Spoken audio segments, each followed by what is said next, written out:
حضور شیخ عبد القادر جیلانی الحسنی والحسینی رضی اللہ تعالی عنہ کو اللہ تبارک و تعالی نے بڑی شانوں سے نوازا ہے۔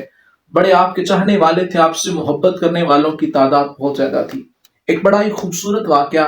کہ ایک دفعہ ایک بڑھیا وہ حضور غوث پاک کی محبت میں، آپ کی عقیدت میں اپنے ایک بیٹے کو لے کے آئی اور اسے حضور غوث پاک کی بارگاہ میں پیش کیا کہ اس میرے بیٹے کو قبول فرما لے۔ اب حضور غوث پاک رضی اللہ تعالیٰ عنہ نے اس کو قبول فرمایا اور اس کو مجاہدے پر لگا دیا، یعنی مجاہدے کرو، فاقہ کشی کرو، اللہ کی عبادت کرو۔ تو اب کچھ ٹائم گزرا، وہ بڑھیا دوبارہ حضور غوث پاک رضی اللہ تعالیٰ عنہ کی بارگاہ میں آئی تو اس نے دیکھا کہ اس کا جو بیٹا ہے وہ بالکل کمزور اور لاغر ہو چکا ہے، اور اس نے دیکھا کہ وہ جو کی روٹی اور سو کی ہڈیاں کھا رہا ہے اور بالکل مطلب کمزور ہو چکا ہے۔ اس کو اپنے بیٹے کا بڑا دکھ لگا، اور پھر وہ حضور غوث پاک رضی اللہ تعالیٰ عنہ کی بارگاہ میں جب حاضر ہوئی، آپ کی حجرہ مبارکہ میں گئی تو اس نے دیکھا کہ حضور غوث پاک رضی اللہ تعالیٰ عنہ اپنے حجرہ مبارکہ میں بیٹھ کے مرغی تناول فرما رہے ہیں۔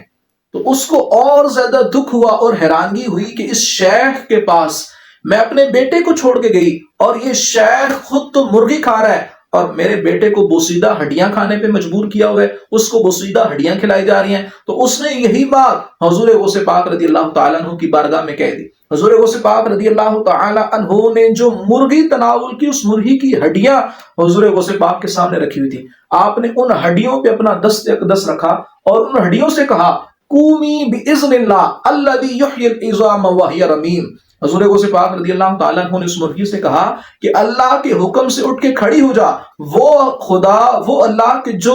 بوسیدہ ہڈیوں کو زندہ کر دیتا ہے۔ اتنا کہنے کی دیر تھی کہ وہ مرغی جس کو غوث پاک تناول کر چکے تھے وہ دوبارہ زندہ ہو کے کھڑی ہو گئی۔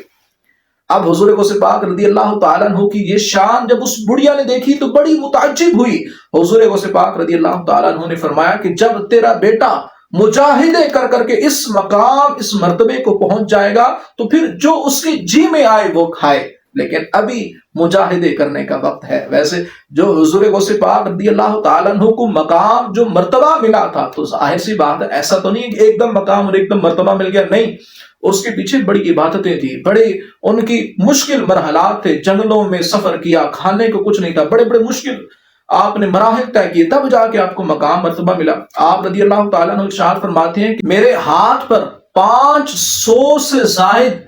عیسائیوں اور یہودیوں نے کلمہ پڑھا اور پڑھ کر مسلمان ہو گئے۔ آپ فرماتے ہیں کہ میرے ہاتھ پر 1 لاکھ سے زائد ڈاکو، زانی، شرابی، چور، بدکار، وہ انہوں نے توبہ کی اور توبہ کر کے پکے سچے مسلمان بن گئے۔ تو یہ آپ رضی اللہ تعالیٰ عنہ کا مقام، یہ آپ رضی اللہ تعالیٰ عنہ کا مرتبہ ہے۔ آپ جس جگہ جہاں رہتے تھے وہاں اس محلے سے لوگ کہتے ہیں کہ ایسا ہوا کہ ایک دفعہ رات کے وقت قبرستان سے چیخنے چلانے کی آوازیں آتی تھی، ایسے لگتا تھا کہ جیسے کسی شخص کو قبر کے اندر عذاب ہو رہا ہے، عذاب قبر کے اندر مبتلا ہے۔ لوگوں نے کچھ دن تو چیخیں سنی، لیکن پھر لوگوں سے برداشت نہ ہوا، سارے ہاتھ چھوڑ کے حضور غوث پاک رضی اللہ تعالیٰ عنہ کی بارگاہ میں حاضر ہو گئے۔ حضور غوث پاک کو سارا مواجرہ سنایا کہ روزانہ رات کو فلاں قبرستان کی فلاں قبر سے رونے چلانے کی آوازیں آتی ہیں۔ حضور غوث پاک رضی اللہ تعالیٰ عنہ نے ارشاد فرمایا کیا اس شخص نے مجھ سے خرقہ پہنا ہے؟ لوگوں نے کہا کہ ہمیں معلوم نہیں کون ہے وہ شخص، آپ کی بارگاہ میں آیا یا نہیں آیا۔ پھر اگلا سوال یہی تھا کہ کیا وہ میری مجلس میں آیا یا نہیں؟ لوگوں نے پھر یہی جواب دیا کہ ہمیں معلوم نہیں۔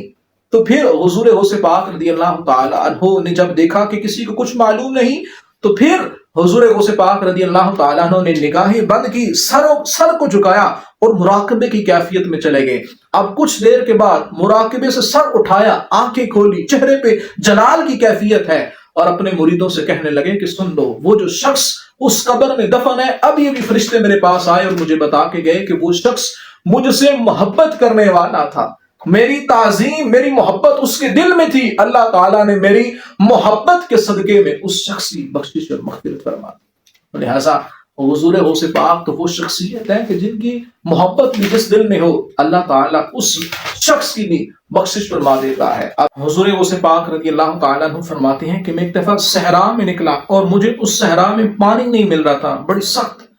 پیاس محسوس ہوئی، تو اتنے میں دیکھا کہ آسمان سے ایک بادل آیا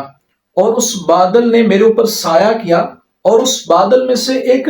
پانی کے مشابہ ایک ایسی چیز آئی کہ اس نے مجھے سیراب کر دیا، میری پیاس ختم ہو گئی۔ پھر وہ جو بادل تھا اس بادل کا ایک کنارہ روشن ہوا اور اس بادل میں سے ایک شکل نمودار ہوئی اور اس شکل میں سے آواز آئی، اے عبد القادر، میں تیرا رب ہوں، میں تیرا خدا ہوں، اور میں نے تیرے اوپر حرام کی ہوئی چیزوں کو حلال کر دیا، یعنی جو چیزیں حرام ہیں وہ بھی تیرے لیے میں نے حلال کر دی۔ تو شیخ عبد القادر جیلانی فرماتے ہیں کہ جب میں نے یہ آواز سنی تو میں نے اعوذ باللہ من الشیطان الرجیم پڑھا، اور جیسے ہی میں نے تعوذ پڑھی تو ایک دم وہ شکل وہ دھواں بن کے غائب ہو گئی، اور پھر ایک آواز آئی کہ اے عبد القادر، تجھے تیرے مقام نے، تیری رب کی بارگاہ میں جو تیرا رتبہ ہے اس نے اور تیرے علم نے میرے اس وار سے بچا لیا، وگرنہ اس وار سے میں 70 کے قریب مشائخ کو گمراہ کر چکا ہوں۔ تو حضور غوث پاک رضی اللہ تعالی عنہ نے ارشاد فرمایا کہ مجھے میرے علم، میرے رب کی بارگاہ میں رتبے میں تیرے وار سے نہیں بچایا، بلکہ مجھے تیرے وار سے صرف اور صرف اللہ تبارک و تعالی کے فضل و کرم نے بچایا ہے۔ اب لوگوں نے آپ سے پوچھا کہ آخر آپ کو کیسے معلوم ہوا کہ وہ شیطان تھا؟ تو حضور غوث پاک رضی اللہ تعالیٰ عنہ نے ارشاد فرمایا کہ جب اس نے مجھے یہ کہا کہ تمہارے اوپر حرام چیزوں کو حلال کر دیا گیا تو اس سے مجھے معلوم ہو گیا کہ وہ شیطان ہے، کیونکہ حرام چیزیں تو حضور دو عالم صلی اللہ علیہ وآلہ وسلم کے لیے بھی حلال نہیں ہوئی، حرام چیزیں تو ان کے لیے بھی حرام تھی، تو میرے لیے کیسے حلال ہو گئی؟ تو لہٰذا مجھے پتہ چل گیا کہ یہ شیطان ہے، تو یہ اس کے وار سے میں بچ گیا۔ لیکن پھر اس نے دوسرا وار اور بڑا کاڑی وار کیا کہ آج ہر شخص اپنے علم کے تکبر کے اندر گمراہ ہو چکا ہے کہ مجھ سے بڑا کوئی عالم، مجھ سے بڑا کوئی قاری، مجھ سے بڑا کوئی مفتی نہیں۔ لیکن جب اس نے مجھے یہ وار میرے اوپر کیا تو اس وار سے بھی مجھے اللہ کے فضل نے بچا لیا۔ تو حضور غوث اعظم نے یہی اس کو جواب دیا۔ تو بڑی شانیں، بڑے مقام، بڑے رتبے اللہ تبارک و تعالیٰ نے حضور غوث اعظم کو دیے۔ ہمیں اللہ تعالیٰ سے یہی ہم دعا کرتے ہیں کہ اللہ تعالیٰ ہمیں ان کے محبت کرنے والوں میں رکھے اور تا حیات انہی کی محبت میں زندگی اور انہی کی محبت میں ہمیں غلامی عطا فرمائے، اور روز قیامت اللہ تبارک و تعالیٰ ہمارا حشر حضور غوث پاک رضی اللہ تعالیٰ عنہ کی محبین میں آپ کے سائے میں فرمائے۔ آمین بجاہ النبی آمین۔